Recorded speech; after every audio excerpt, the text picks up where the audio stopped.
Hello ഭദ്രനാ? ആ പറ വക്കീലേ. താനിങ്ങനെ ചൂടാവല്ലേ വക്കീലേ. ഇത് ഒരു തരം വരട്ട. ചൂണ്ടയിൽ കൊത്തിയ കളി നമ്മുടെ വശത്ത്, ഇല്ലെങ്കിൽ ഗായത്രിയുടെ വശത്ത്. ഒന്ന് പോവാൻ പറ ഈ ബാർ കൗൺസിൽ അംഗങ്ങളോട്. പണത്തിന് മീതെ ചക്കാത്തിൽ ആരും പായ വിരിക്കാറില്ല. ഇത് ഭദ്രന്റെ പഴമൊഴിയാ. വക്കീല് ധൈര്യമായിട്ടിരിക്കേ.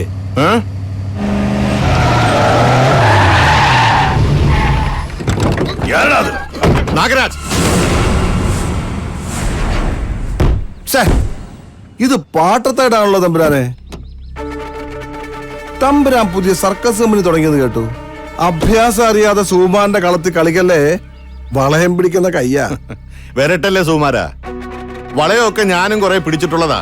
അങ്ങ് തെമ്മതിരയിൽ പാണ്ടിലോറിക്ക് വളയം പിടിക്കുന്ന നല്ല തമിഴന്മാര് പിള്ളേർ എന്റെ കൂടെയുണ്ട്. പിന്നെ നിന്റെ പെങ്ങളോടും മരുമകളോടും കാര്യം പറഞ്ഞാൽ മനസ്സിലാവില്ല. തൊലി പഴുത്താ കെട്ടിവെക്കാം, അസ്ഥിക്ക് നീര് വന്നാലോ. സുകുമാരന്റെ കാര്യം മനസ്സിലാവുന്നുണ്ടല്ലോ.